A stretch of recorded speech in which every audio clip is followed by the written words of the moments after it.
Good morning, everybody, or actually afternoon, because this is in the afternoon. I'm Sarah, and I'm here with Kenya. How are you? I'm doing really, really well. How are you? I'm doing well. It's early here for me, and I did not sleep a ton last night, so you're getting like full 90s grunge, definitely Okay. caffeinating while we're here. But I'm so excited to have you here because, I'm like, so you were one of excited to my be here. You're one of my very first Threads connections, and obviously, I've like obsessed over your eyes for so to get to meet like face to faces, I've been so excited. So thank you for coming on to talk to me. But yeah. So we're here for hosted by Dripping Creativity for the Creative Coffee Cafe and trying to raise money and awareness for the Trevor Project. And I Mhm. know we've kind of talked a little bit how important that is to both of us, and we've just all part of this is kind of talking about how creativity can kind of contribute to advocacy, empathy, awareness. And I know we've talked a little bit about how you do that in your writing, so if you want to kind of let our viewers know. Okay, well, kind of what we spoke about was like how I kind of worked through my identity in my writing. Um, and it's weird because I didn't notice that I was doing it until a lot later, in kind of my journey of kind of discovering my identity, being like myself. And I think something that kind of struck for me was I didn't realize how much of who I wanted to be I was writing into my characters. Yeah, Like which my is like main character, beautiful. yeah. So like a lot of my main characters had qualities that like I really just wanted to embody, that I really wanted to be, and that's why like I always wrote, and I still do write a lot of male main characters because and it's weird because like a lot of people say, write from your own experience, write what you know. Um, and so like is what I know is, I don't know how to really portray, I don't know how to like kind of explain that more, where I kind of knew in my writing who I was before I myself recognized it. Yeah, I feel like so if you're writing what you know and you know in your heart, you know who you are, and it just, I mean, even if it took a bit to get there, you start to see it in your writing. You start to see it coming out because I've always felt like our writing is such a safe space for us because we don't have to share it.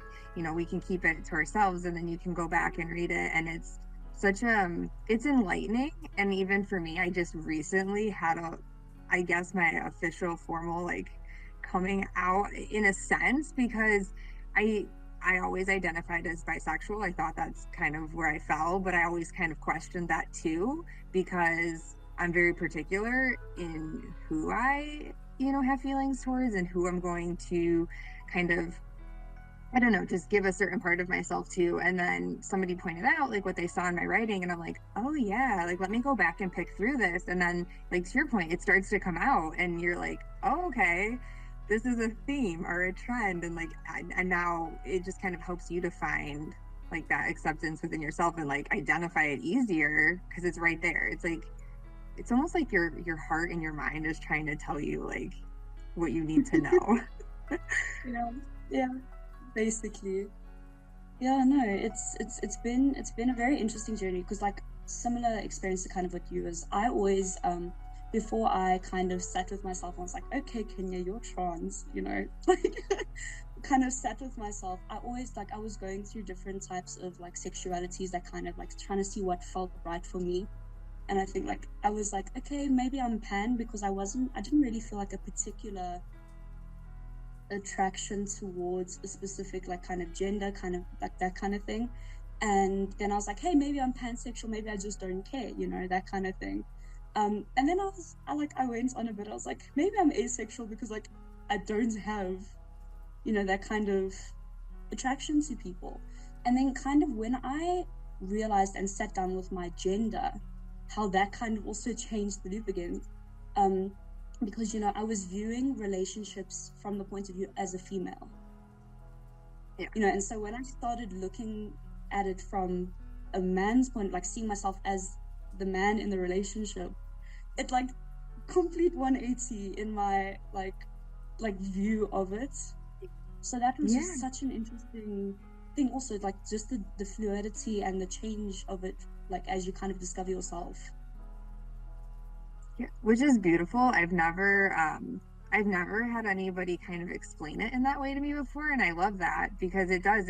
I mean, it is. It completely is a whole different perspective on things sometimes, and until you take a step back and kind of look at everything, you don't necessarily see it, but then finding that that piece, like I guess that's how it is for me. I'm like, I don't really necessarily need to have a title, or I need to, like, I don't want to be put into a box, but I'm like, for my own peace of mind of like, to your point of being sexual, like that's kind of, I realized I'm like, okay, yeah, that's where I would fall, because I'm like, none of the other stuff matters, and I'm also demisexual, so I'm like, it's really about connection for me. That's what I'm looking for. So I'm like, it doesn't really matter, the rest doesn't matter, as long as I'm like having that deep connection. And that's what I try to, like, I think portray in my writing too, is like, it's, I think unfortunately our community a lot of times gets stuck, like slapped with that, well, everybody's just like sex crazed. And I'm like, that's definitely not the case, like at all. And I think we're doing a really good job of kind of hopefully flipping that narrative. I know I'm trying really hard, because I'm like, I hate that, because so many of us, I'm like, no, that's not it at all. And I'm overly like overly flirtatious, but I'm like, it doesn't mean like, yeah, like I can sit here and like literally swoon over your eyes for days, like your accent, I'm like melting into a puddle and I love it. But I'm like, that doesn't mean that I'm like, I want to go jump you. Like, it's just like, Yeah. I don't know. And that's where, again, I think it's important that all of us in the community are putting this into our writing and kind of trying to teach people, and help everybody understand what we're going through and what's really going on underneath the surface. So No, no, absolutely. I mean, it's, a lot of people in our community are heavily, heavily sexualized. A lot of the relationship dynamics, especially from a lot of, I think, hetero writers who write queer characters. Not all of them do it, but there are some that like really over sexualize the relationships. That's like the most important dynamic. And I kind of like look at myself and I look at all of my queer friends. I'm like, we just chill and have picnics, and like that is our life. Like, that kind of thing. We do assignments at varsity. We do that's and I'm kind of like, I kind of like look at it, I'm assessing it, I'm like, where? Because it's but it's true. It's very over sexualized. And I think that's also something I try to convey in my writing a lot, is like you say, with being demisexual, a lot of my characters are like that.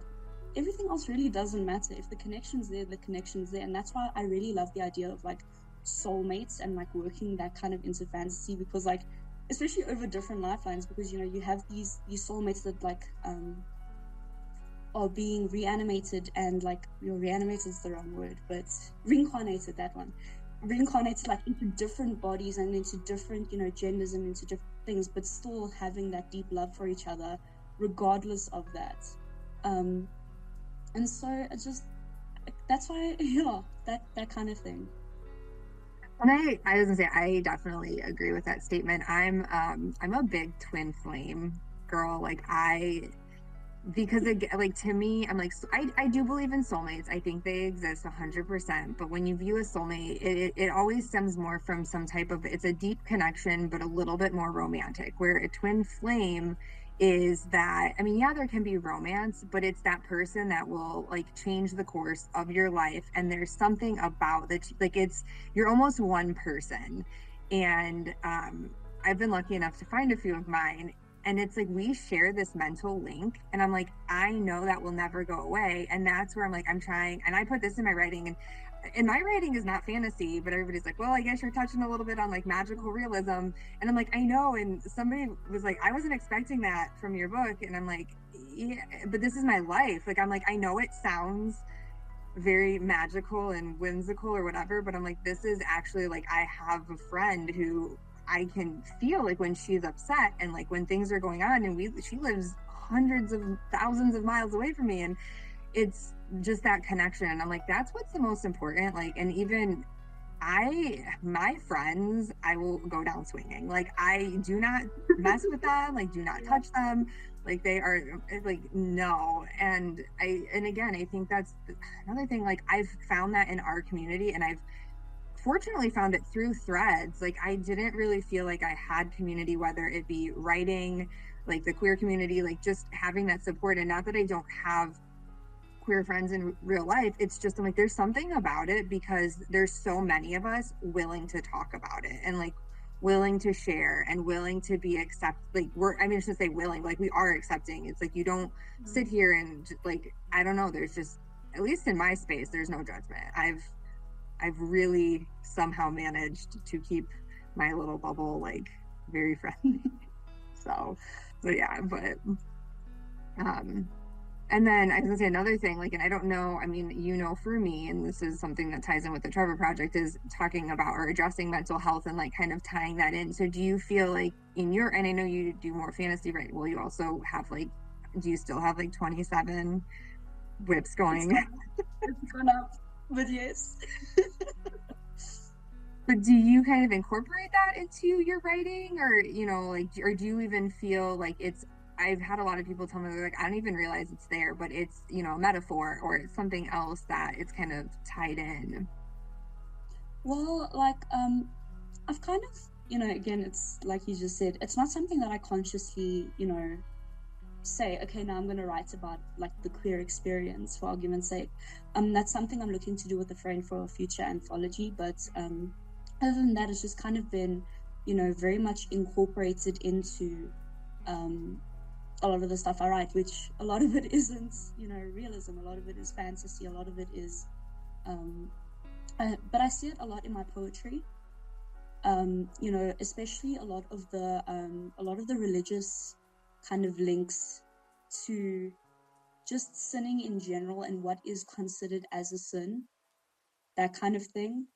So that comes through, not it's not blatantly like, you know, I don't know how to kind of put it out, but It's yeah, and it's one of those things, like, and I don't know about you, I don't know, what your religious upbringing was. I was raised a Catholic, and there's a lot of like heaviness, and I now am agnostic, and I was like, and I have no judgment if people, whatever their religion is, and that's what they follow and that's what they believe, 100%. Like, I never would say anything negative about it. I'm like, but I will talk about my experience and how it kind of weighed on me. And yes, to your point, there's things that I know for fact that, like, it's drilled into you so deeply from a young age that it's hard to break that. And even now, there's times, I mean, I'm 34 years old, and I'm like, I still will sometimes be like, ooh, was that wrong? Like, and I'm like, who's telling you this? Like, where is this coming from? yeah. And that's another thing I've put, and I don't know if I mean, I know you said in your poetry, but even like if you kind of explore things in your fantasy writing, I've kind of started to tie in how it can look, because I have had the one spectrum where, families are very unsupportive of their, children that, come out. And then I have like other families that are so supportive that, like it doesn't matter at all. And, I've got to see the both sides of it. And like, I think that's something really important to incorporate in our writing too, because so many of us feel lost and like we have nowhere to turn and nowhere to go. And again, that's the beauty of allies, is we're kind of all trying to figure out like, how do we, who can we go to? And which, again, the Trevor Project's trying to kind of like make a difference with that, because some people don't have anyone, to talk to about what they're going through. Yeah, no, absolutely. I think how that ties into my writing is I'm such a big fan of the found family trope. Like, that is just something that I absolutely love, because it's this thing of, is either person has lost their family through actual like loss and death and stuff like that, or through various identities that their family doesn't want or expect or accept of them. And that's why, like, I love found families, because they're messy and they just, sometimes they're just like, how is this puzzle gonna fit together? And then they do. And so I think that that's kind of how it's kind of come up for me, because I was raised in a home where it's kind of 50-50. Like, like at home, because my mom is a very, very open person, and she was just like, you be you, whatever that is, however that presents itself, you just be you, kind of thing. And so it was never really a major topic in my home. When I came out and when my sister came out, it wasn't really that big of a, hoo-ha as some other, thing. It wasn't negative. But I know for a fact that if it went to my extended family, who are very, very religious, and, it wouldn't be, it wouldn't be something that was like accepted. And so it's kind of always that battle of, is I can be myself at home, but when I'm out, or when I'm out at least with those people, I can't be 100% authentically me. And that's why I love found family, because in my real life, I found that through my friends, I found that through threads, like you were saying, the community there. And I've also, I think I only had really one bad experience on threads when I spoke about how I came out to a very religious friend of mine, that post blew up. But otherwise, it's been such a positive and uplifting experience. Like you said, people who are willing to tell their stories, whether the stories are good, whether the stories are bad, they're just like there. And I think it's so important to have that found family, yeah. It is. And it's, sometimes, and I've said this, like, had I not stumbled onto threads, and last year was like a really rough year for me. And I joined threads in June, and I like logged in. I'm like, I don't get this, because it hadn't really picked up. Like it was new. And I'm like, I don't understand. Like, what are we doing? And my husband teased me because he's like, because you don't know, like, he's like, you don't Reddit, you never Twittered, like, you don't do any of that. And I'm like, I literally, which is surprising to some, I'm like, I had zero social media presence a year ago. Like, you couldn't find, I purposely made it so I was unsearchable, like nobody could find me, incognito. And I'm like, now I'm out here, I don't like sharing more than half my life with people. And but yeah, I had like a really rough year. I ended up putting myself into inpatient in August, and when I got out, something told me, like, get onto threads, like go see what's up. And it was that Dear Algorithm post that was like, where you said, like, who are you looking to connect with? And you were one of the first people. Like, I know for a fact you're one of the first people that I stumbled upon, and we just kind of clicked and started talking. And I know, like, had I not had that happen, had I not met everybody that I've met, I'm like, I don't know, not that I wouldn't be writing, but I'm like, I don't think I'd be where I'm at with my writing. I probably wouldn't be publishing anything. And it was a really good platform for me too to talk about my mental health, because I've had people, I post these things and people respond, but then it'll be the comments that resonate with me is somebody will say something like, even if I don't comment a lot, or even if people aren't saying anything, just know that your words are touching them. And I'm like, I think that's where now I'm like, well, I can't stop. And I'm sure, like, you feel, it's like one of those things, like, you start doing it and people are resonating with you, and that all it takes is one, like, I'm like, one person, like, if I can make one person's day a little bit easier, a little bit better, like, let them know that they're not alone. I was like, I will continue to talk about, like, what I'm going through, how I feel. And I think that's like beautiful, because I didn't have that. I mean, my mom, like yours, was very, she understood my depression, my anxiety. She goes through it too. Like, she understood those things. But I didn't have like anybody else. Like, I can remember being in middle school and just thinking, like, wow, what is wrong with me? Like, what, like, everybody's happy and I'm sitting here like crying at home. But then I come in and you put that mask on of like, everything's great and we're fine and we're having fun. And I just think it's so important that we talk about, our mental health out, like, publicly, and in our writing too. And that's, I mean, it's to your point, I didn't put it there. I literally started writing a book and I got to the end and I'm like, oh, well, it's in there. And you don't consciously even think about it sometimes, but I'm like, well, this is my life. Like, of course it's going to be. And I'm like, why are you surprised? I've been dealing with this since I was 12, 13. Like, yeah. So No, no, I think I think that, mental health is actually it's somehow it's become even more taboo than sex to talk about. And I don't know where that and I don't understand. Like I genuinely like it's become such a big thing where I mean I had someone like I was talking to someone I can't remember when this was, it must have been a lifetime ago, but where I was like, I think that I might like might have ADHD, or I don't know, it has a new name now. I'm not really up to date with, those terms. But, and then I was just like saying, and someone was like, no, just because all your friends have mental illnesses doesn't mean you need one too. And I was like, it's not trading cards. It's not like I asked to, it's not like I'm being quirky. This is like something that, um, and it's just like, and it's weird because it also comes in like passive aggressive packages. Like, like I know a lot of people do say this, especially about like being queer and stuff like that, but a lot of people like, you know um I don't have a label, and that's fine for like saying for yourself. But a lot of people, like when I came out, they're like, oh no, but you don't need to put a label on yourself, you can just be a person, you don't need to tell people, or you can just be. And I was like, but I want to tell you. That kind of thing.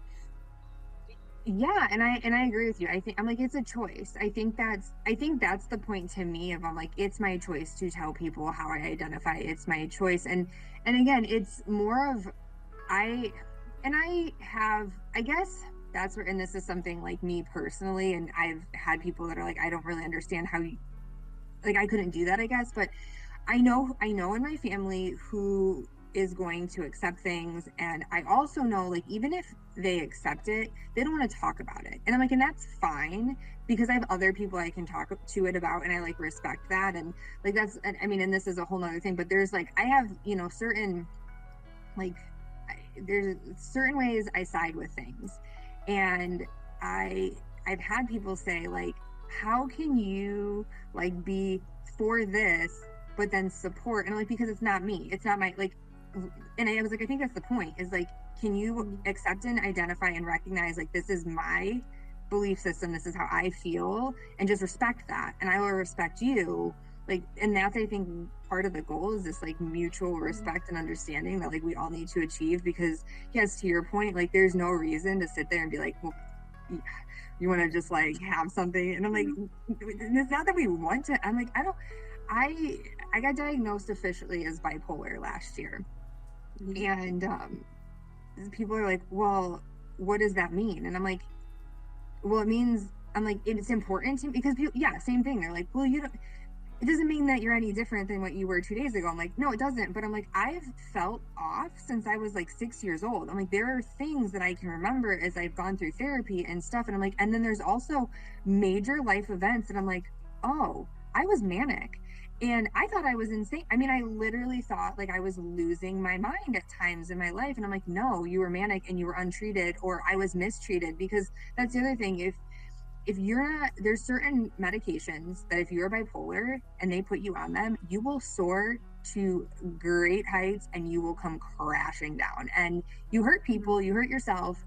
And yeah, I'm like now the fact that I was like, I needed an answer. I know, there are people in my life who were scared for me to get that diagnosis because a lot of times they immediately want to put you on antipsychotics. And I was lucky enough, I have a great psychiatrist who didn't do that, but they're like, I'm terrified for you. And I'm like, but I need this. Like, to your point, I'm like, I want to be able to say, I am bipolar one. I know what that means. I recognize it and I can talk to others about it.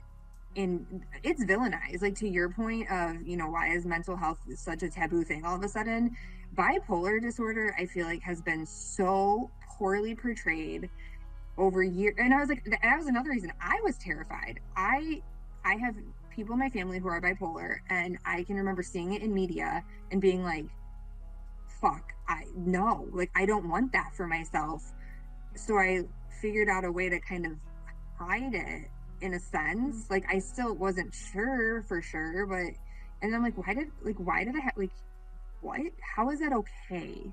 And it's not. And that's another reason why I speak out because I'm like, it's not, and it shouldn't be villainized. And like, we should just be like, okay, how can we get you help? Like, you do need to be on medication. It's not, and that's the other thing is so many people are like, well, everybody's out there just like let's just give happy pills to everybody and everybody will be okay. And I'm like, it's not the same thing. Like, you can't just like drop Prozac into people's hands and hope that they're going to do okay, because it could totally affect one person differently than it affects me. And that's exactly it. I'm like, I have to be on specific things, because if you give me the wrong thing, I'm going to lose it. And yeah, and it's there. Like, it affects the gray matter of my brain. So I'm like, it's a real thing. It's not this, and that's, I think, the same thing with depression. People are like, you're lazy and what are you doing? Like, get up, just deal with it. And I'm like, not lazy. Can you understand where I'm coming from? Like, this is not something like, don't you think if I could get off the couch and do something that I would? Like, I don't know. So, And that's 100%. And I think it's just also the English, sorry, the misrepresentation of certain, mental health issues is just, it's been horrible, because like, I mean, you talk about bipolar, like it's been written into, been written into literature. It's been, portrayed on the media as it's like just this quick flip of, oh, now I'm extremely happy, now I'm like extremely depressed, and it's just like a justification of, oh, he's just bipolar, he'll get over it, kind of thing. It's so much more than that. Or like where, and I really don't like it when the media kind of portrays a person's mental illness as their personality. And for me, that's like really the same with a lot of, and I think that's where a lot of the danger in queer literature as well kind of comes from, is where, an entire person's identity is based solely on the fact of, oh, you're gay, you're autistic. There's so many aspects to a person, people are so multifaceted. I am not just my gender, I am like, there's lots of, I mean, I don't think there's a day that you can kind of predict what I'm going to post like on Threads, for argument's sake. Just there's so much happening, in your life. There's so many personalities, so many, like, it sounds so bad, so many personalities, but there's so much to a personality, more than, that's like saying like, I'm just my weight. I am overweight. That's kind of, but if that's who I am as like, and that's all that I am, it's sad, because you're missing out on so many great people just because you're like, oh, you just, yeah, no, and that's the truth of it, is there's so many people out there that have such beautiful souls, and just because, and it's hard, because everybody's entitled to feel how they feel about, other people and whatever. And my whole thing is like, just keep it to yourself, as like, just be kind. Like, I understand it's not, it's hard, change is hard, but yeah, so people have, it's just to your point, it's like multifaceted, and like, we are so deep. And that's even and it's funny, because I was talking to Chris, and I don't know what we were even going on, and I'm like, well, I don't have ADHD, and he was like, yeah, you do. And I was like, well, wait, I don't know. And he's like, no, you 100% do. And so like, I talked to my psychiatrist about it, and she's like, oh yeah, probably. And she made me like take this little test, and she's like, yeah, but she's like, we're not going to change anything. Like, we're not changing your meds. You're doing good. Like, does it bother you? And I'm like, no.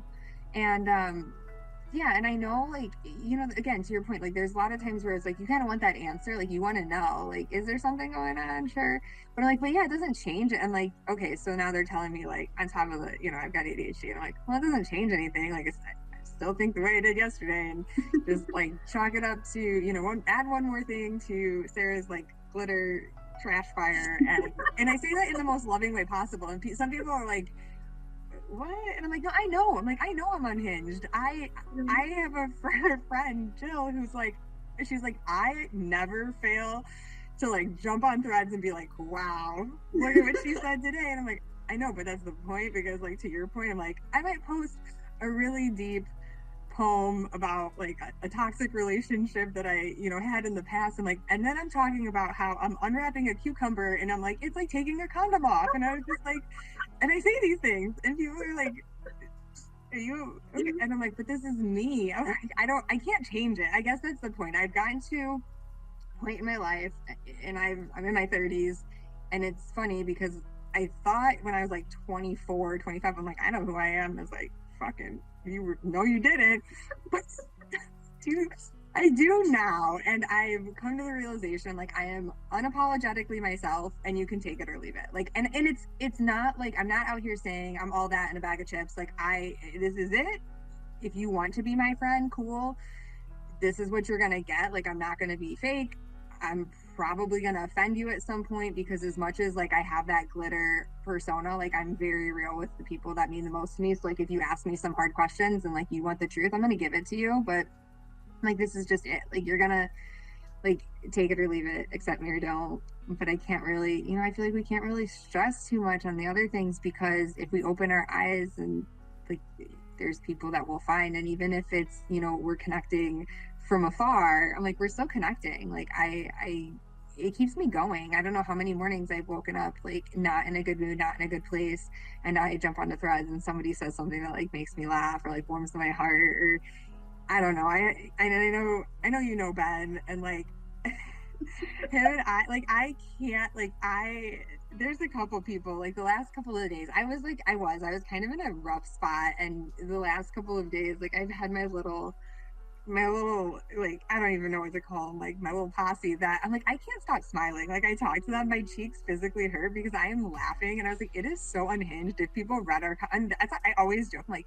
if the CIA is watching us right now what would they like two guys sitting there being like who the fuck are these people like what are they talking about like what kind of train are they trying to put together and I'm just like but yeah, but that's right. I'm like, but this is also writers. Like, this is creatives. This is artists. Like, this is what we're about. And I'm like, and we understand each other's minds. And I think that's what's like so beautiful is you can sit here and you could tell me like, this is my plot. This is where my story came from. And it is beautiful and mind blowing that like you came up with that. Like you built that in your head and it's amazing and I don't think people give enough like I mean they do and they don't I'm like do you realize like how much work goes into these things that we're doing and it's so Well, important to us like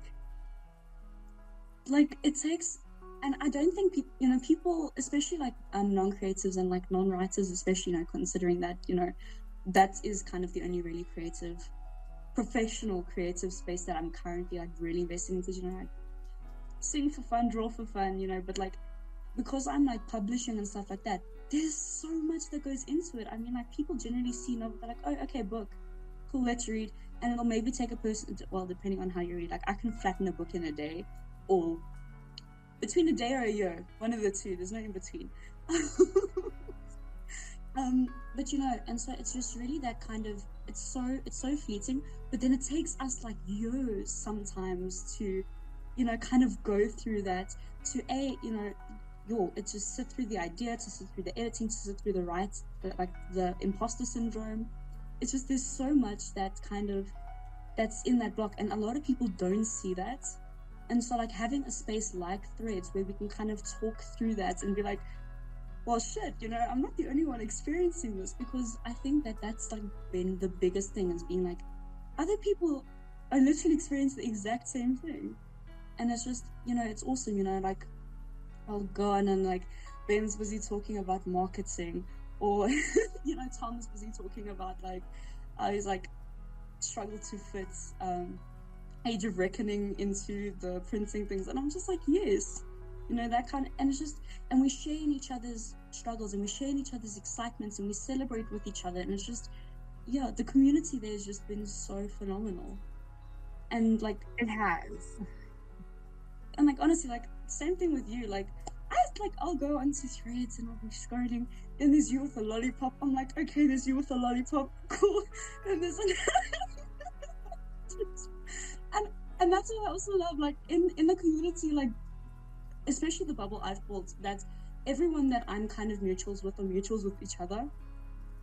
So it feels like this is like you said, there's one little bubble, and we all kind of have like our inside jokes. We all have like and it's so amazing to just go on there. And like I said, even if you're having like a crappy day, a crappy morning, I can go on, I can say good morning, guys, and I'll have like just people saying you're in a good mood or like something like that, and it's so, yeah. And I think it's also, I think there's a very big stigma around online communities, because a lot of people have this kind of false pretense that they put on social medias.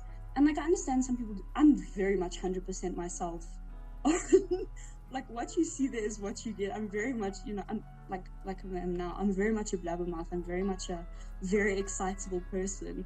So I feel like a lot of people approach it with caution, but kind of with the community we've built on Threads, that's kind of gone now. Everyone's just like you say, take it or leave it. I am what I am. This is how I'm feeling today. Yeah, and that's like the best part. And even I did interview Tom last week, and I don't know if I mentioned that I was getting to interview you, and he's just like, I love Kenya, and I'm like, I know, like, I know, man. I was like, I'm so excited. And that was the other nice is like Chris. Yes, Chris is probably like, ooh, why did I unleash her on the world as a host for interviews? However, I'm like, the people that I got to interview are some of my favorite, my favorite Threads connections. And I I actually only just recently started talking to Tom and like didn't really like, and it's like, yeah, like you said, it's like we all start to like form into this Yeah. thing. And my favorite part is that like that's the thing, like it's grown. Like I'm pretty sure Ben and Tom have been friends for a while, and like I just met him, and I'm like, but it's this like now our little bubble is growing. And the other part I love is like when I'll make a comment to somebody, and then like one of my, and you're like, they're meeting each other, like that like now they're interacting because of something like you said, and like that's I just love it. And yeah, I can remember I had one comment I posted about how much I love the community, and somebody was like, well, do you know these people in real life? And I was like, but I'm like, I'm really good at telling. And I was like, and that's why, because I don't follow people. And like, if I'm getting like disingenuous vibes from you, I'm not going to follow you. Like, it's not. So I'm Mm. like, all of the people that I communicate with, I'm like, I know that this is them because they're not trying to hide anything. Eh, I mean, the people, they're just posting things. And I'm like, yeah, like just tell it like it is. Like, if this is pissing you off, like, freaking put it out there, vent, and we're all gonna like, we'll probably be like, yeah, I get it. I totally do. So, and I think that's the beauty of it too, is we don't all have the same opinions and we don't all think the same way, but I've not encountered anybody to, I don't know, like even when I've kind of, there was something I had a discussion with somebody and it was very respectful, even though like we kind of were, in different things. And I'm like, but yeah, it wasn't bad. It wasn't negative. It wasn't a bad experience. Like I think we both walked away like, oh, I learned that and I learned this about them and like, okay, let's move on. And I don't know, it's just great. It's like such a great, and again, like I just like talking to you and like everybody else, I'm just like, because I feel like I know you, and now I feel like I know you even better. Like it's one of those, now I get to like see your beautiful face and I'm just like, so it makes me all like warm and fuzzy inside. And that's the other thing. People were like, "Ooh, where is this positivity?" And I'm like, I don't know. Like, what's the point of being like, what's the point of being mean? I guess I don't get it. Absolutely. I'm very much that kind of mentality person. Like, listen, it's gonna weigh more on me than you when I'm mean. Like, it weighs more on my soul. I'm just gonna live. I'm just gonna be. I'm just going to, and I am like I've gotten the nickname Teddy Bear, Ray of Sunshine, like because that is my personality, and I really do not try to avoid conflict, but I don't like getting into conflict. And like you said earlier, I'm very much a person who I will respect you as long as you respect me. And because I'm a very much a respect his own kind of person. So I give the basis of respect with every person that I kind of meet, and where you go depends on how you act. So higher or lower than the bar. And that's what I kind of love about especially the circle on Threads is like you said, we can kind of have a genuine like debate about it. Like, this is how I feel, this is how you feel. Okay, I can kind of see where it comes from. Or even if it's not, it's just a kind of, okay, what, it gets to a point where you're entitled to your opinions, I'm entitled to mine. This is like literally one teeny tiny aspect of the plethora of opinions that you have as a human being. Kind of, it's like pineapple on pizza debate. I'm not gonna hate you just because you don't like pineapple, for argument's sake, So it's been really awesome, especially because like kind of the community, that little bubble kind of we've cultivated, that it is like that. Because I mean, I've seen on so many posts where people kind of just keep arguing to get their points across, even when they've kind of realized that they're not getting anywhere. Like, so I think that's just been, kind of fantastic, is where, that kind of mutual respect is given, and we're each other's hype. like we're each other's hype train. Like I'm pretty sure I've reposted every person that I kind of interact with often's post like all the time. Yeah, it's the little, but that's the thing. I'm like, it's the littlest bit of support that we can offer to one another, and I do it too. I'm like, I just think that it's something like we can definitely, to your point, like hype each other up, support each other, like spread. I mean, and that's like, I re-released my book, and there's people who are told me like, oh, I got my copy, and I'm like, you bought it? Like, okay, like I just didn't, like I wasn't expect, like I don't know, and I'm like, but that's awesome. And you don't really like necessarily realize how far, I guess, because like we're all doing it, so like how far can that reach go if we're all kind of like, you know, I feel like it's like not an infection. It's like we're just, our little thing is like creeping on, and we're gonna get further and further as we go along. And that's something like I have a lot of ideas, and like it's gonna take time. Like we need capital, but it's, and some people who have read my second book that's coming out are like, you should try to, go trad. And I'm like, I don't think I can at this point, and not saying that I would never be hybrid or something like that, but I'm like, I don't think I can, because the indie community is so, so, so important to me. And I think that we really need to like make this stand and make this like point of like, we can do this. Like we can lift each other up. We can get there. We can be like the support system. And again, like it is a type of found family, and we're just trying to make sure like everybody's work gets out there, and because it's so good. And I don't know about you, but my favorite part is if you know somebody whose book you're reading, you can like slip into their DMs and be like, Yes. this is Yes. like amazing. Or like, is this gonna happen? Is this what's gonna happen? Like, It's actually happened. It happened with Tom when I was reading Age of Reckoning.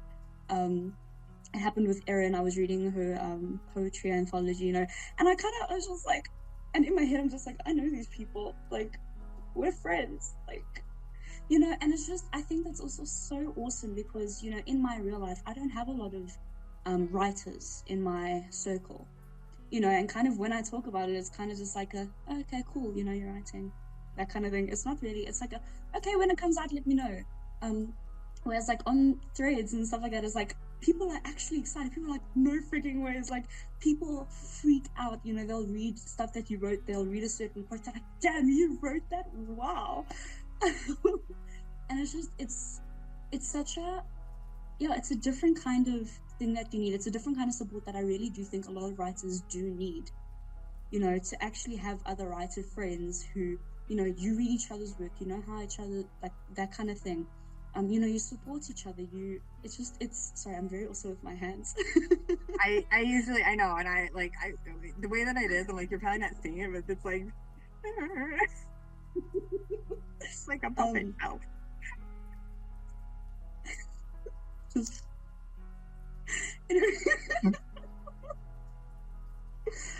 oh no, but yeah, it's been so amazing because especially like when Redanian came out, and I've kind of like taken that off the shelves a bit, but like, a lot of people kind of were like, okay, in my like actual life, they're like, oh, what happened with that? I'm like, no, I took it down. I just think I rushed into publishing a little bit too fast. I need to work on that a bit myself, and they kind of just like, but it's a book, just leave it there. I'm like, it's not, that's not how it works. And when I was kind of discussing it with like some of my online community, they were like, okay, I completely see where you're coming from.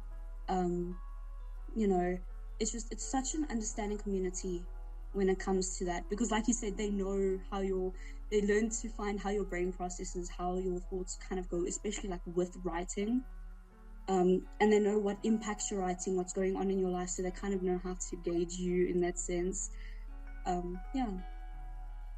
Yeah, and that is what's, I mean, like I said, if I hadn't found the writing community, I probably would have like not given up, but just it would be different. And I also pulled, I pulled my debut because I rushed. Well, I had no idea what I was doing. I like literally had no idea what I was doing last year. So, and you do, because I'm like, why leave it if you're not proud of it? And I'm sure you feel like if you're like, it can use work, it can use refinement. Like you want to do that, and you'll put it, and when it's ready, and that's the biggest thing I've learned is I'm like, when it's ready, release it. Don't rush it. Don't, if you feel like, I'm like, even if you literally told the world, like, it's coming out, June 30th or whatever, and you get to a point like today and you're like, it's not ready, then freaking push it back. Like, don't put that on yourself, because you're gonna be like, you're gonna regret it later. And I was gonna say, I have my writing.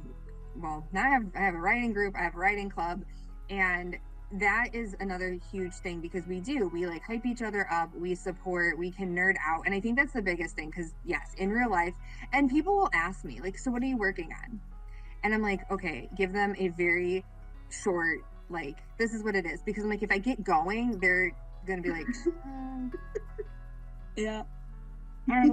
we don't have that with our community." And that's another, like, my husband has multiple times been like, I am so happy you found like your people, because he's not a writer, and he's like, he'll listen, he's like, I don't really relate to what you're, and he's not, if he's gonna read a book, it's gonna be like sci-fi or fantasy, or like not what I write.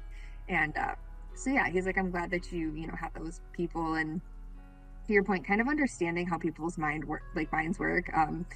I like Ben, hit fucking beautiful mastermind of fucking fantasy. Like, I can remember when he first posted something I stumbled upon, and what he was talking about, what his book was going to be, and I'm like, this is fucking brilliant. Like, everything about it that you're telling me, I am like loving it. I am eating it up. And he shared some of it with me like a while ago, and I was just like, this is so, you've covered so much, and he just keeps thinking of things to add in, and I'm like, these little touches make it so perfect and beautiful. Like, so I don't know, I love it. And yeah, like, I'm totally nerdy. I fangirl so hard. It's like shameless.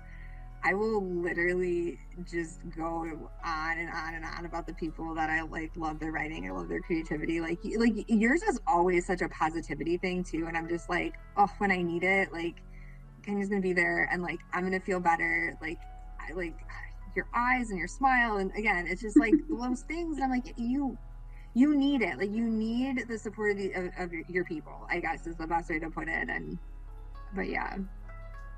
Absolutely. And like going on the point with Ben, like adding the little things in between. I also think that that's like an amazing thing that you only really get in the creative community, because people ask questions. People are like, oh, so like what kind of magic system does it use for, like, for fantasy, or like, how's the relationship, your relationship, my Australian came out of it.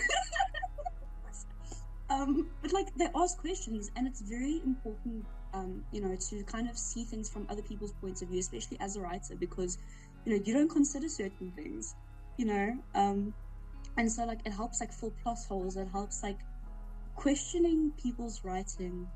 Some people aren't really open to criticism of their writing or stuff like that, but like for me, I value it so much because, like I said, I've been sitting with this thing for eons. I've read over the same lines. I will miss stuff eventually, because I do eventually get sick of my own writing. Yeah, you Especially, do. You do. I mean, 3 years, you're looking at it over and over and over again. It's like, okay, can the story just finish now? And then you send it to like a beta reader or an alpha reader or something like that. And I'm like, okay, that makes sense. What is happening here, and how does that kind of tie in? Or like, my favorite part is like, like when you didn't even realize you wrote foreshadowing. Like, they're like, oh, does this like link to there? I'm like, yes, totally that, totally that. Yes. And it's just that communication. Also, because none of the people, well, in my thread circle at least, none of them are stingy when it comes to kind of being willing to read stuff, being willing to comment on stuff, being willing to like be hype people. So it's kind of just this constant support, even if, like I say, it's like 9 a.m. there right now, more or less. Yeah, 10. yeah. Like, When we started we started at 8 a.m. my time. So, but that's the point, it's 5 here. So I'm kind of, by the time it's 8 a.m. there, you're like fast sleep ready. So like, even when like half of them are like offline, there'll always be at least one person to be there and say, okay, and that's what I love about having people from so many different places in the world, And that was such a weird thing to wrap my head around because, I mean, you have Ben who's from Australia. Like, I think, where's Tom Tom lives from? in The UK? secret. Tom? Tom's Is from the that, UK, I think. who, Tom? Sorry, it's like Yeah. cutting out on us. He Sorry, lives in Tom. Yeah. secret. He's not, he won't tell people where he All I figured out is that he and I have the exact same time zones. So You do, you do. Yeah, I you guys figured are the that out. same.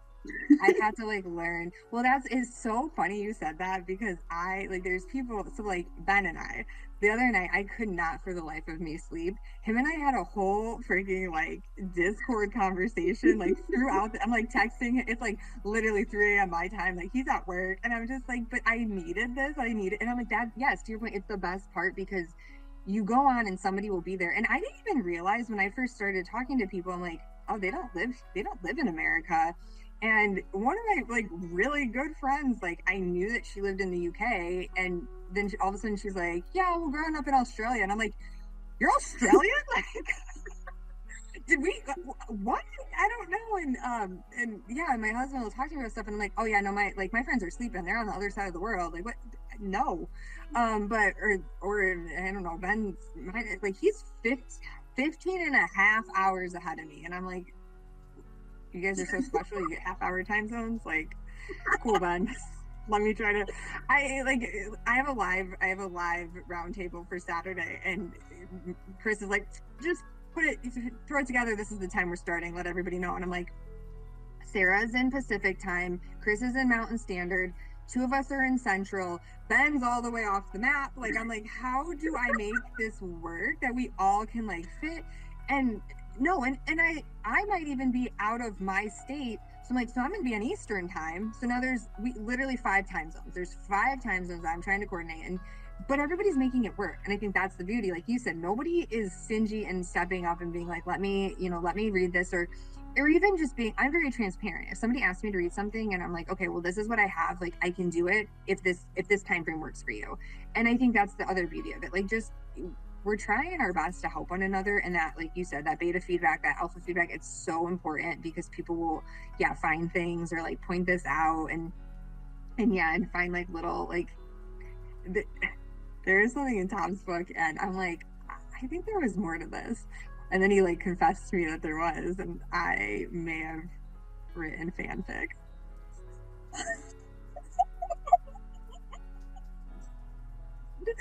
Yeah, and then he's like, "That's amazing," and I'm like, I don't even think it's anything great. It's literally like I don't. And the section that he sent me that he cut was I don't know maybe a page, and so like when I added, it's like maybe a page and a half. I'm like, it's nothing, and he was like, but it's important. Like you know what I mean? Like if somebody were to come and be like, I'm gonna write, and I guess I didn't think of it that way. I'm like, I just like and to think about it that way. But yeah, like we do like we lift each other like so And that's what's also awesome for me, you know, the fact that we're not just reading each other's work, the fact that we actually get engaged and like actually like, and that's I think something that wouldn't have happened if I didn't join Threads is I wouldn't have found the indie community, you know, because a lot of the books that I kind of read and stuff was like stuff that you find in bookshops. You can see it's afternoon, my brain's shutting off. You know, it's stuff that would kind of be upfront and center, you know, the first thing that kind of gets. So, you know, being on Threads has helped me fill my bookshelf with so many, much more broad range of authors. And one thing I found is that when I'm reading now, you know, from my author friends and stuff like that, the content is so different. And I'm like, it's like such a, almost like whiplash because I'm so used to reading like fantasy and all the books have the exact same plot line, the exact same kind of, and I'm reading stuff that isn't mainstream, and it's just, you know, and I'm just like, wow. and it is, and I've said this a few times. I know like I probably sound like a broken record, but I've been in a reading slump for a really long time, and I'm a mood reader. It kind of just depends. I usually have like 3 or 4 or 5 sometimes books going at a time, and I'll jump. And I was in a weird, like I couldn't get into anything. And my friend Kira was like, she needed a proofreader. So I'm like, okay, yeah, I got you. and I fell in love. I read the book in like 2 days, and it's a fantasy, and I was like, this has totally reinvigorated like my soul. And then I just got to beta read her second book and devoured. I'm like, I cannot like stop. And like Tom's book too, I'm like, and what I like about it is I'm like, I'm not a fantasy writer. I'm not, but I'm like, reading fantasy inspires me in a different way and makes me push, because I'm like, the work, I don't world build in the same way that a fantasy writer does. I don't. But I can take what you like, what fantasy writers are doing, and kind of add a spin and make, I'm like, well, okay, but I can make what I do better, and I can be inspired by people who, because I like, you being a fantasy writer, it blows my mind. I don't know. The world, the in-depth, I don't know how you guys do it. And I admire it so much. And I'm like, and I think that's even why I'm so inspired by it, because I am reading things that are different. Like Kira's book, she's like, I don't really know where it fits, because it's not necessarily romantic fantasy, but it's not romantasy. It's like this blend. And I'm like, and it's perfect. Like I'm like, I have very little like constructive criticism to give, because I'm like, you have sucked me back in to a world that I kind of had stopped reading fantasy for a bit. And because to your point, it was all the same. It's like, what, well, okay, I'm reading the same thing. And now I'm like, well, this isn't the same thing. And I really like this. And if you read Tom's whole book, I'm like, it's like, I'm going to punch you in the face. Like, why are you doing this to me? Like, what did you just drop on me? Like, so yeah, I don't know. And I'm like, I haven't had that reaction to a book in a long time. So it's exciting. You say that with the fantasy. I'm like the opposite way around. I honestly take my hat off to people who can write like a lot of the realism genres. So fantasy, you're not fantasy, you're my brain. Romance, crime thriller, stuff like that. I'm like, how the hell? Because I think while there's so much glorification put on fantasy writers, and I think there is justifiably so, because you're literally creating an entire new world. But I think it's also so impressive to construct something new in the world that we live in, because a lot of people don't like. I think it's awesome to write something that's completely fresh in a world that we know, kind of thing, to get me immersed into a world that I'm already living in, and to make me like want to kind of keep reading this, even though it's something that we kind of, elements of it we live every day. And that's one thing that I think is absolutely phenomenal. That blows my mind, because I could very easily like get you to like, get immersed into whatever world I'm writing. I could like personally, it's a skill that I kind of have to still work on. I couldn't get you like to want to move to South Africa, for argument's sake. Whereas like I'll read a lot of like realism books, and I'll be like, the way people have written it, like, oh damn, I might want to move to Canada, or like for stuff like that. No, 100%. Yeah. Sarah's book, and I'm like, well, yeah, I want to go live in the Pacific Northwest. Like, I want to go to that like Gothic college and just find yummy men.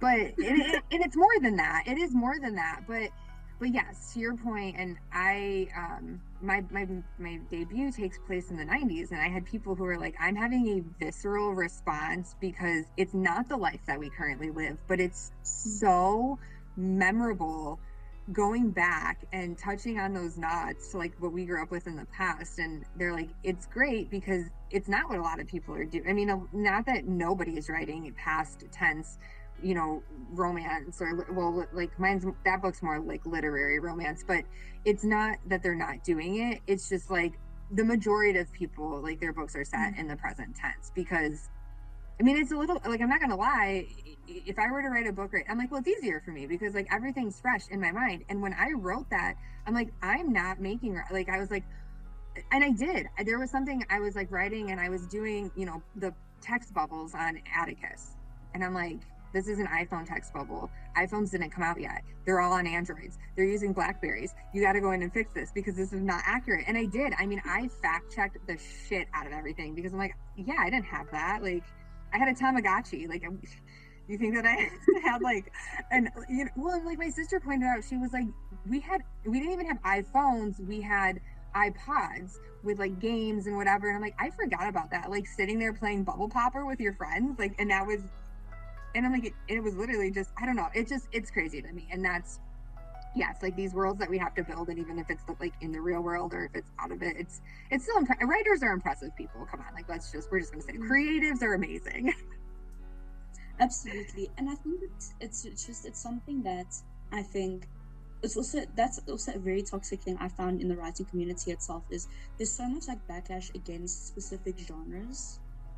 Like, I don't know why, but some genres just have it out for each other. I don't know, like the crime and the romance, they don't like each other. I don't know, something's happening everywhere. But I think that, also, I think trying to fit your book into a genre is so difficult to do, especially when, you're trying to create something like completely authentic. You're not going with the staple hold that kind of has put into that genre.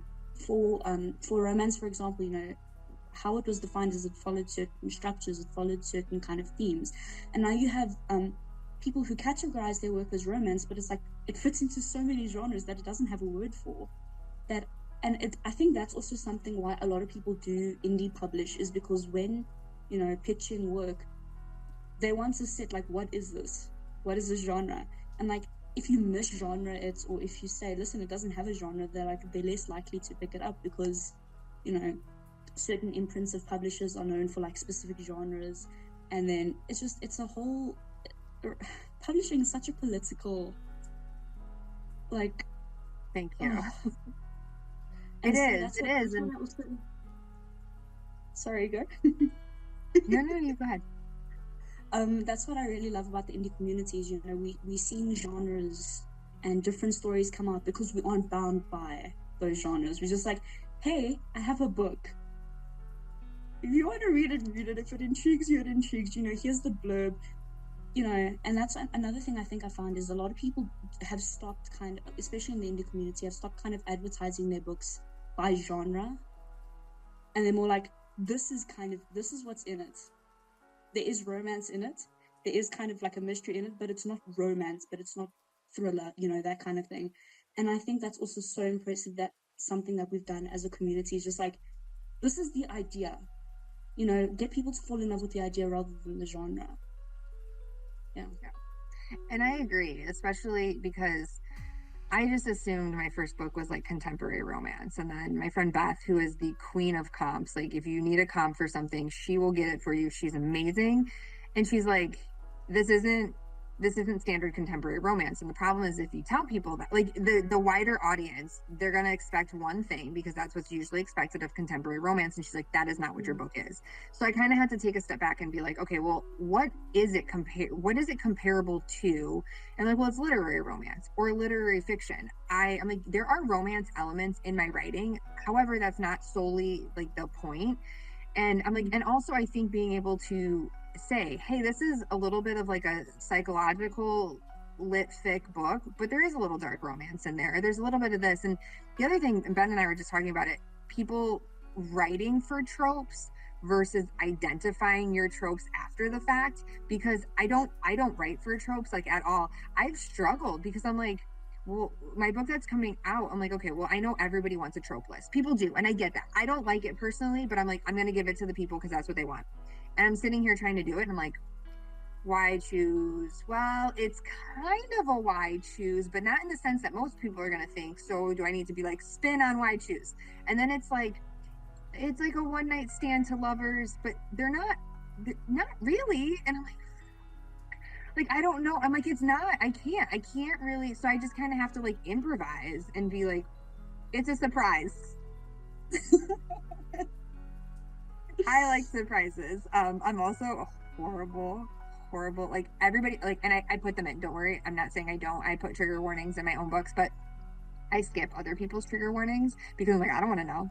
I don't want to know if somebody dies. I don't want to know if there's like this like horrible traumatic experience coming. Like, let me live it. Like, let me like torture me with it. And that's just, but I'm like, that's how I grew up. Like, we didn't have, we didn't just throw us to the wolves. Like, no, like, absolutely. I mean, a lot of the books that I read kind of, and it's actually, a lot of people, like, they like look twice at me when I grew up you know, obviously when I was a lot like younger, I read like Harry Potter, that kind of thing, Patrick Rothfuss, Name of the Wind, that kind of thing, Ursula Le Guin. But then like kind of when I got to like middle teen stages, I was reading Wilbur Smith. And like I kind of just like I read that and it's like there's no trigger warnings there. You just go in and it's kind of just like you gotta sit with it for a second, you know. Because I'm a very emotional reader. I'll read a book and if the character does something, I'm gonna shout at the character. And there's a plot twist. I put my bookmark in and it goes on the table for 2 seconds just so I can like contemplate what just happened, you know. And like I absolutely agree with you. You know, I like being surprised.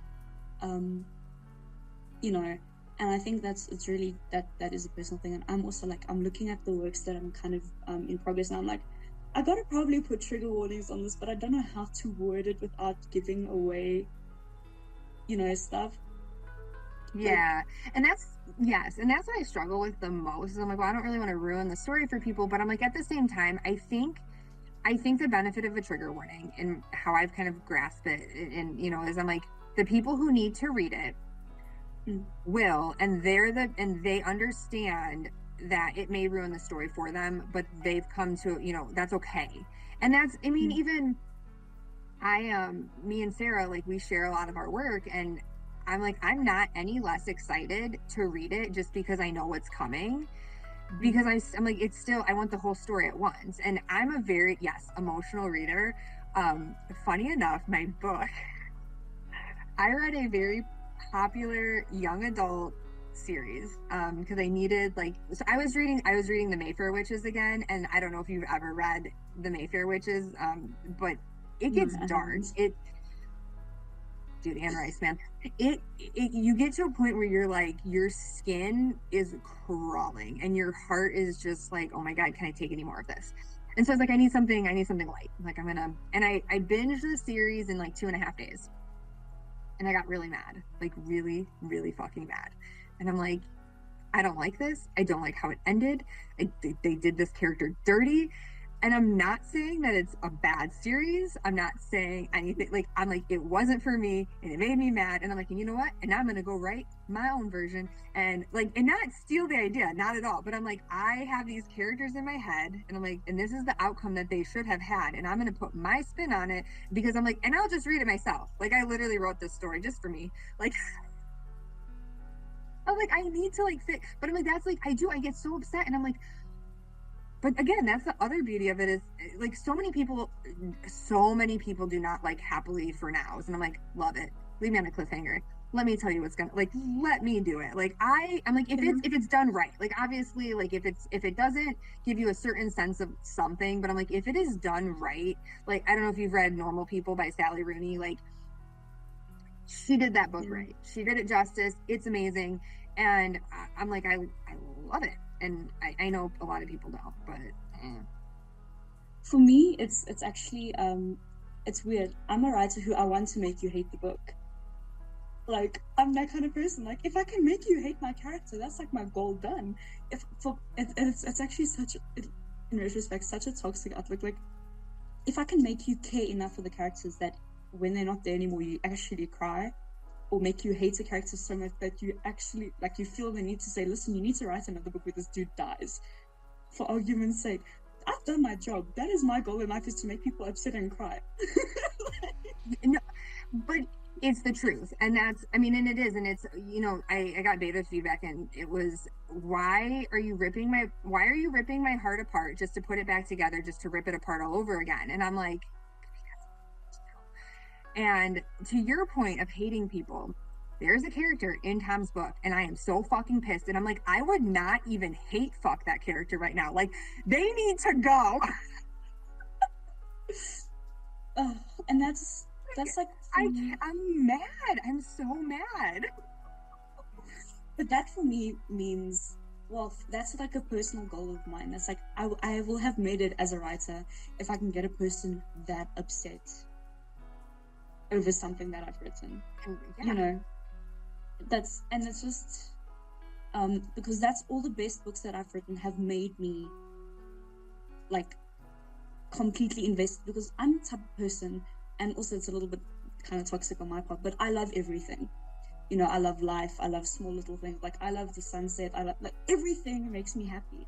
So in a book, a lot can make me happy, but the staple hold for me, what kind of makes a book for me is if you make me so like, because it takes a lot for me to hate something.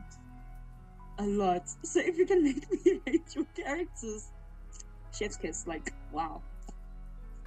But it is like, 'cause, I mean, I'm not kidding. Like my heart right now, like I'm thinking of that character that I don't like in his book, and I'm like mad. I'm like I'm mad, and I do, and that's another like Sarah's book. I was in this weird, like I connected to it so much, and it brought. I ended up stopping for a minute, and I wrote a blog post about like, and I didn't set out to make it a blog post, but I wrote about something traumatic in my life that her book, and I'm like, and most people would be like, that triggered you to go write about a toxic relationship, and that's one of your favorite books on your shelf. And I'm like, fuck yeah, it is. Like, I've read it like 9 times. I literally have picked her book apart, but I'm like, I sat there and I read in this heightened state of emotion. I read it. Her book is like 400 pages, but yeah, whatever. It's long, and I'm like, I read it in 8.5, 9 hours. Like, I couldn't stop. And I'm like, and yes, to me, that's it. Like, if you can get me upset if I'm writing my own shit about your book, like if yes, like I need that emotional connection. And I think the beauty of that now is I can share that with the author. Whereas, yeah, there's plenty of books I've read, and I'm like, one of my favorite authors is Joyce Carol Oates, and would I love to just like sit there and fangirl her to her ears 100%, but like I can't do that. So like, can I do it to you? Yeah. Yeah, sign me up. And that's honestly something that's been amazing for me. Also because, like, yeah, I think a lot of the bigger writers, let me say, you know, do get a lot of people like kind of telling them like on a basis, getting their inboxes, getting, filled with, hey, it's so amazing. But it doesn't, not that it doesn't happen frequently, but, a lot of the writers that I've met are on the level where they are so intense on, like, judging their own work that they're not used to getting complimented. So I'm the type of person where, okay, you're not used to, let me give all. And I really do. And like, I mean, I've done this with Ben's because we've spoken about it, and it's just like, I'm just like, the character dynamics, beautiful, imagery, stunning. And I really do. And it's just like, and it's things that a lot of people don't, a lot of writers at least, I think, don't hear often, because I mean, I don't, is writers who can write imagery, like who can get me immersed into a world. Yes, tell me what the color orange feels like. That's just like, I don't know if that makes sense, but I think that a lot of the bigger writers get like, not shallow compliments, but like, oh my soul, I loved your book so much, kind of, and then that's kind of the staple hold. Whereas like in the community that we have, you really go into an in-depth analysis of, like you say, how dare you make them like rip my heart apart, that kind of thing. How like your imagery in this, and the fact that you can say like, this page just stuck with me, that kind of thing. And it's such an amazing feeling as a writer, but it's also such an amazing thing as a reader to have that kind of relationship with the writer, that the fact that you know them and you can say, babes, what the hell, wow. Yeah, and that's exactly, I actually highlighted, because I'm reading Tom's book on my Kindle, and I highlighted something and I sent it to him, and he was like, oh, you wrote that? That's really beautiful. I'm like, no, sweetheart, you wrote that. And he was like, damn, I wrote that? I'm like, yeah. Oh.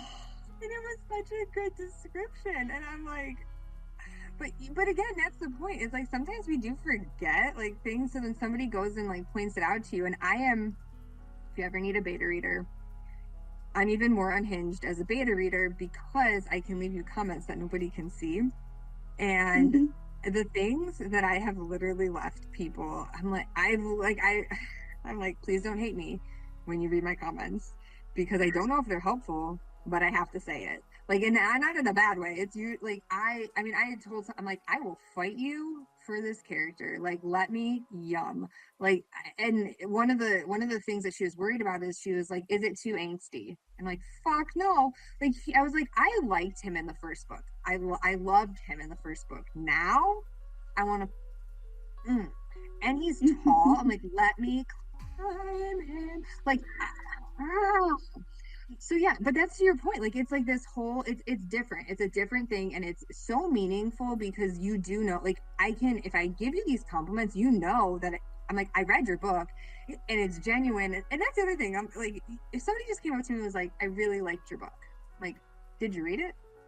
Like What I part of mean, it? Like, what exact character, what line, what? like because I'm just like I don't and not trying to be like but I'm just like I don't know. Like I just feel like when I've taken the time to email people that I know on threads, and even if it's not, like whatever, like I'm like I may not talk to them as much, but I'm like if I read your book, I'm going to take the time to be like, hey, this is what I really loved about it. This is how it touched me. This is what I enjoy because sometimes it's perception is everything, and you see somebody that's to you they're super successful, but then I've had people who I thought were like, they're like, I'm like, okay, I want to be like where they're at. And then they've been in my writing club and they've confided in me. They're like, I'm kind of I'm not really feeling it. And, sales aren't as good as I wanted. And I'm like, oh, okay. And I'm like, so this is another reason why it's important for us to like get in there and be like, hey, this really was great. Like, this was a really beautiful scene. This really touched me because it gives that little boost that can help them get through that, slump that they're in and just kind of like soar. And that's again, I mean, I know we're just like, but you and I, this positivity vibe, the kindness, like we're just here to like lift people up. And I, I, I don't even want to get into it, but like toxic positivity, I'm like, I probably fall into that, but I don't try to, but I'm like, this is just, I'm just happy, genuinely happy for people. And I really want to see people's like dreams come true. And that's again, like I've had people who kind of like, they're in a spot where they're like, I don't know if I'm going to end up publishing this. Like, I can't afford an editor. And I'm like, well, I'm in editing courses. And if you trust me, I'll just do it for free because I'm like, I need experience. So it's like, like, yeah, let me help. Like, let me, I'm not lying when I say like, I want to see everybody's just like, shit on the shelves. So not shit. It's great. It's brilliant. But you know how I talk. I have. Yeah. Yeah, no, it's just, it's another kind of, that support is, and, kind of rounding it back to, rounding it back to like kind of the mental health part of being a writer is the imposter syndrome is massive, and it's so important for me to kind of I think validate is the wrong word, but to tell other writers that your work is worth reading. Your work is flippin' amazing, because like I said, you read your work so many times and you're used to your own voice. And, I think there's been a lot of threads that I've seen where a lot of people have been in like toxic writing environments. And I think it's so important to kind of unlearn that very, toxic points of approach in writing, because I think something that I've realized is my writing is not going to be everyone's cup of tea.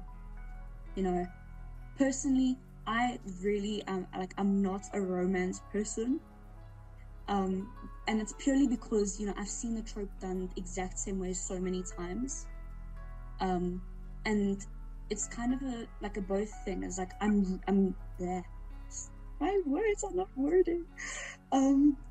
It's kind of me unlearning that thing of the norm of writing in genres and kind of picking up that stuff because I'm reading more hybrid genres.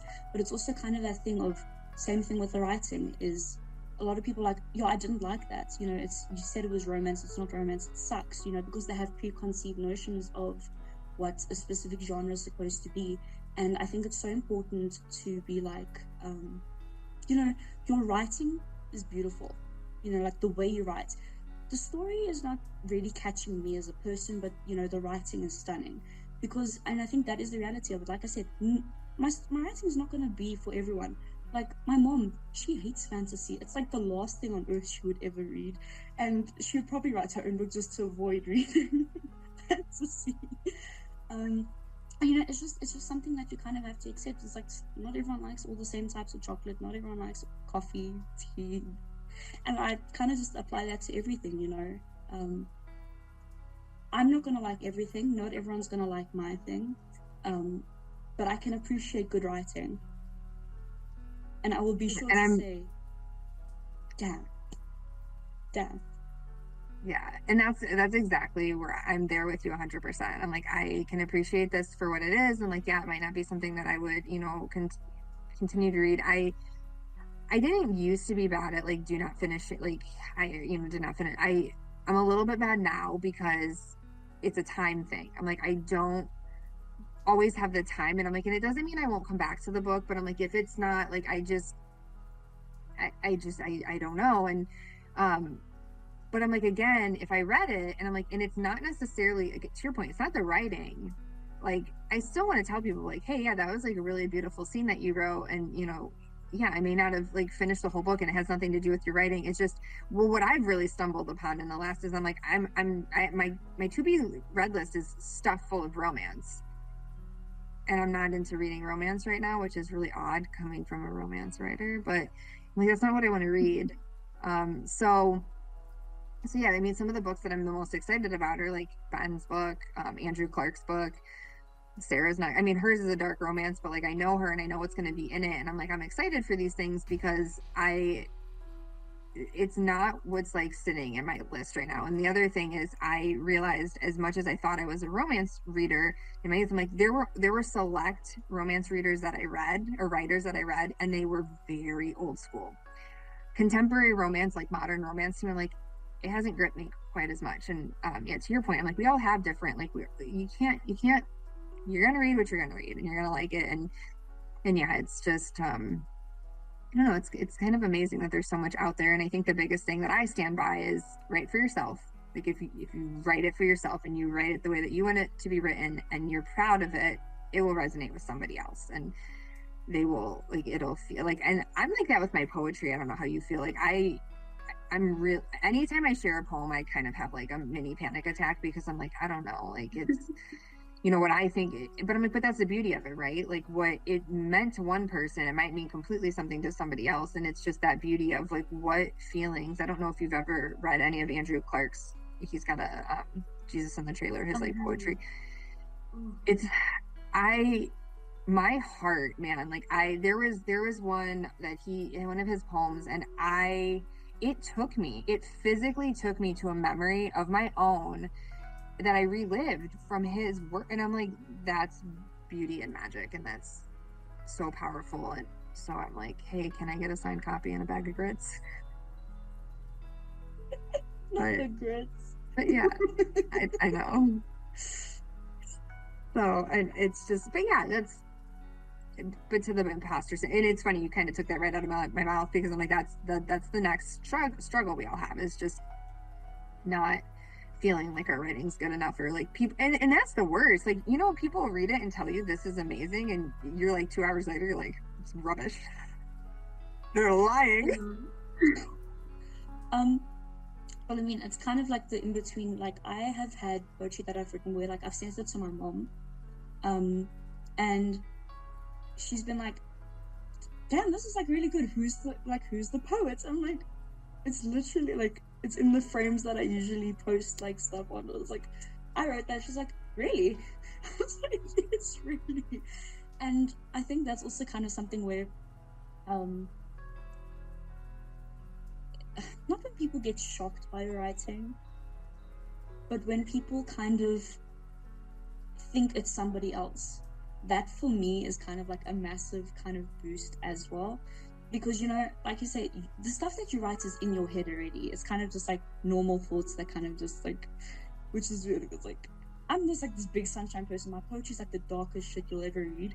But anyways, and then like someone will read it and be like, what, like, wow, kind of thing. And I think that's also just really amazing for me, is when, people related to someone, a bigger name for argument's sake, that they kind of, that it reminds them of it. I'm like, damn, I can kind of be compared to that. Like, wow. And I think that's also something that's also a little bit bad, where you won't accept a compliment unless it's kind of on that grand scale. You know, when, especially because like a lot of comments seem very disingenuous or ingenuous, and I don't know, Disingenuous, not yeah. genuine. That word.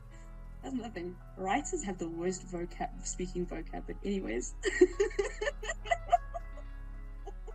anyways. But like, especially from like non-writers, it's like, wow, then, you know, like, I'll be like, what do you think of the poem? They're like, oh, it's really nice. Thank you, I guess. And I don't want to discredit like I mean, readers can give you like a really well-rounded compliment as well, but there is something about getting compliments from other writers because they kind of understand, they understand what it takes to make something work, and kind of how we weave together those words, and in looking for that right word. Sometimes you're writing something and it's there and you're like, this isn't what I want, and there's so much that you put into it, and you like kind of, I always say, like, I'm bleeding on the page, like I'm putting it all out there. My poetry can get pretty dark too. Some of the stuff I've posted on my blog, I just put it all out there. And I don't know if you read it, but the one post I made about being a mom, that my mother is, it was my motherhood post. I was terrified because I pretty much say in there, like, I'm a mom, but I wasn't meant to be one. And I go into it and I'm like, I'm horrified that I'm going to get like ripped to shreds over this. But so many people were like, no, that's really like, you captured how so many moms feel just in this like life that, we weren't necessarily cut out for, but we're here. It's one of my favorite sayings is like, we are here and this is now, because you can't, this is where we're at. So like, we're here, let's sit in it, let's make it the best possible outcome that we can. And yeah, there's just, I don't know, like, I feel like we're just going off on tangents, but it's just important to have that support, because being a writer is also very, very taxing on your mental health. Like, we'll round that back out. Like, it is very taxing. Absolutely. Especially because, like, especially because you're sitting with something for such a long time. And, ultimately it will always come to you comparing yourself to other writers. So you're comparing yourself to Stephen King, for argument's sake, who spits out a book every month, kind of. It took me 3 years just to get through one, and I wasn't even happy with it, so I, like, unpublished it.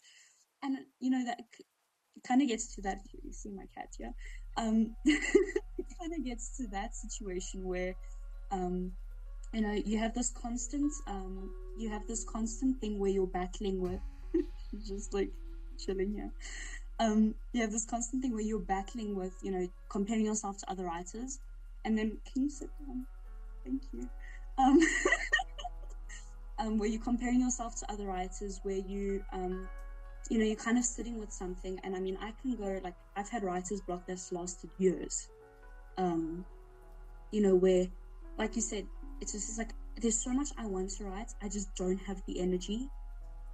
Like I'll have, like, in other aspects of my life, I'll be like, okay, but as soon as, like, I sit in front of like a notebook or something, or like my laptop to write, it just immediately, it feels like the whole world is just blah, and I end up only like writing 2 words, and that's me for the day. So I think it's just because writing, well, for me personally, is such a it's such an up and down thing, because, like I said, sometimes you will have to force yourself to sit down and say, okay, today we're going to write 100 words, for argument's sake.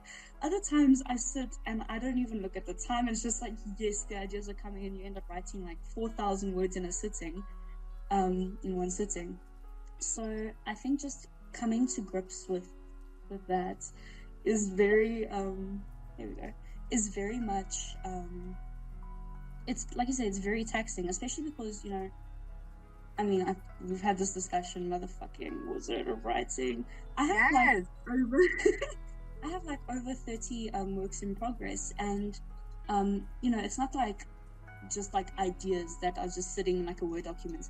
These are all very active projects that, constantly, and it's something that I've kind of had to sit with myself and say, okay, I'm just putting them to the side, because writing also is such a massive burnout, especially because you're using 100% of your creativity to kind of just sit there and create 400 pages worth of a book, you know. Yeah. And it's a lot, like you said, we were talking about earlier, there's a lot that goes into writing. It's not just words on paper, pluck it together, you know, kind of stick it together, send it out into the world. There's world building, there's character development, there's character relationships, there's, you know, how do you want to word this? How do you want people to perceive this? And that just kind of all going through that, plus still trying to maintain a, like, you know, for people whose their job isn't writing, you know, people who write part-time, people who still have to go to school, people who still have to go to work, you know, people who are still studying. It's a lot, because it's not just, you know, it's not, a lot of people see writers and like, oh, you at a computer for 10 hours a day. You know, I still have to make sure to eat, to sleep, because there are sometimes You don't, but you don't, like, you're speaking to my soul right now. Like, everything that you're saying, it's hitting so hard, because I mean, yeah, literally, like, so last year I wrote over 500,000 words in a year, and I finished 4 manuscripts. And then to your point, I have like, I think at least 4 started, and no, they're not like just like little, it's like there's 20,000, 30,000 words or more in there, and I'm like, okay, but they're sitting. And then I kind of hit this point a couple months ago where I'm like, I don't have it, it's not coming to me. And you get that, I'm not writing, and it's stressful. Like, and it's like, no, take a break. You would think that that would be great, but it's not, because your brain's like, well, you lost it, you're never going to write again, throw out the pencil, burn your shit, like, you're done. And you're not done. But it's hard. And then over the last like 2 days, I've written more smut in the last 48 hours than I've written in like 5 or 6 months. Like, just, I'm like, well, it's coming, and no pun intended, it's there. So the pun, it's there, intended. But yeah, you just gotta ride that wave. And I'm like, and it might die off, but at least I can look back and be like, well, okay, hey, you made progress, you wrote, you know, like 30,000 words in the last like 2 days, great, like, you're doing great, you're killing it. And that's what I think we have to remind ourselves, like, there is burnout. I forget to eat. I'm the worst at that. Like, I mean, I had water, what the people, like, I'm trying to think, accountability partners. Like, there was a point where I had like 3 people texting me or messaging me throughout the day being like, water check, have you had your water today? How much water have you had? And I'm like, thank you, because I need this. But again, yeah, the lengths that our community will go for one another is just above and beyond. I know, because I mean, there's been times where I kind of not forget to go to sleep, because obviously there gets to a point where you're just like, I need to sleep. But where, you know, I kind of said, okay, you know what, I've been writing, I'm going to cut off at like 10 o'clock. Cool. Next time you look at the clock, it's like 2 a.m, you know, for argument's sake. Or, you know, where you sit at your computer for like hours on end, and you only write like 2 words because you're just sitting staring and you don't know where to go.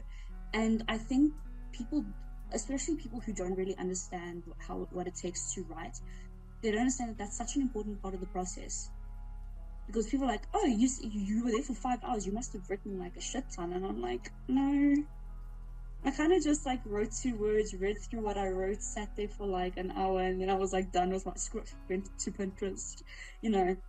And it's such a big part of the process, I think, because sometimes you do just really, you know, it doesn't always have to just be go, write, you know, 100 words out a second or whatever, you know, people, you know, sometimes it is really just sitting with it and contemplating it and just being like, you know, it's the same thing with people, like just being in the presence without like kind of doing anything, just to kind of feel it out. Yeah, I'm very much, I thrive on energy. It's very, you know, and I have a friend who, like, we've known each other since middle school, and we've kind of been like hanging out again. And, you know, she's like, I started writing something, and I'd really love for you to read it, and, you know, maybe like help me kind of get it from where it is to what I'd like it to be. I'm like, for sure, like, let's do this. And we've even been like, we should just write together. And even if we don't talk, like, just that presence of like the creative presence, the energy of being around each other, like, and it does, you get that, there's like a natural high of just kind of like even sitting with it. And I have so many things in my head and I'm like, well, they're not going anywhere. They're here. Like I can jot stuff down. I mean, I'm a pantser till the end of time, but I'm like, but I have them. And Mm. it's that creative process of kind of being like, well, will this work? Well, won't this work? And then figuring out, and then it'll come to you. And like for me, I'll go to bed and then it'll be like last night, it's 2 in the morning and somebody's like whispering in my ear, like, please just write this scene. Like, please just let me have that first kiss. And I'm like, so, and you do it and you write for a couple hours, you get it out of your system, you get it out. And I always try to tell myself, and I don't know if you do too, like, yes, like those 2 words, well, it's 2 more words and you had it 9 a.m. So it's progress. Like we're moving forward. And I try to tell everybody that, like, don't compare, your 300 words to somebody's 10,000 words because they may not have written for 6 months. Like you don't know. We just kind of have to like take it all with a grain of salt. And then I think just remember to replenish our tank and like allow ourselves, because again, it's such a writing, creating, and mental health is such a it's so intertwined. And I don't know if people get that until you start doing it, like until you really, because again, we're pouring so much out. Even like I used to do, ceramics and like other like actual art. I mean, not that what we do right is an art, but it was more of the physical. And like I put so much energy and time into that. And you do sometimes, I'm like, yes, writing is a form of self-care, but I'm like, I also have to remember to let it, you know let it breathe, Yeah. like take a minute. So No, 100%, and writing is one of those things. It's a long-term project for a lot of people, and you're pouring out without getting anything back from it immediately. Like with a lot of the like the more physical arts, you might spend a couple of days with it, and then you have this physical thing that you can say, okay, kind of this testament to the kind of hours you've put in. With writing, you don't get that until some people don't even get that until long after their book starts selling. mhm. Um, and so I think that's also why for me the writing community is so important, because I can kind of also, that's my way of replenishing creatively, to say what I'm doing, I'm still on the right track, I'm still doing good, so that I'm getting all this creativeness in as well that I'm putting out, that I might not be getting from like the manuscript itself, but I'm still getting from, somewhere else. And that's just, yeah, because writing, it's a lot. It's like you're sitting there, you're like, first, you're like, for the majority of the first draft, you're like, this is such nonsense. I don't even know what the hell is happening, you know? And so it's very much, I don't know, it feels like you yourself are staring back at you while you're writing, and you're like, what are you even doing? Kind of thing. So yeah. Yeah, no, I agree. And again, I was like, I know, probably like tie it all in, but yeah, I mean, I feel like we covered so much and so much important stuff, and just really did tie in like how, I mean, us as creatives, how it affects our mental health, and then how our community, that found family, is so important. And we're all here like lifting each other up and trying to like, just support and make sure that we're there for one another, because like we do understand the burnout and we do get like how it's hard. And I think even when somebody comes to you and says, I need a break, I need a month, I gotta like walk away, and yeah, okay, like walk away, do that. And if you need me in the meantime, like if you need something, like let me know. And but it's not people telling you like, well, no, you need to keep going. I feel like that's something that was such a thing for us growing up, is like, well, just, it's like, no, sometimes you need to just like go do something else. Like, I busted out like watercolors, recently. I'm like, do something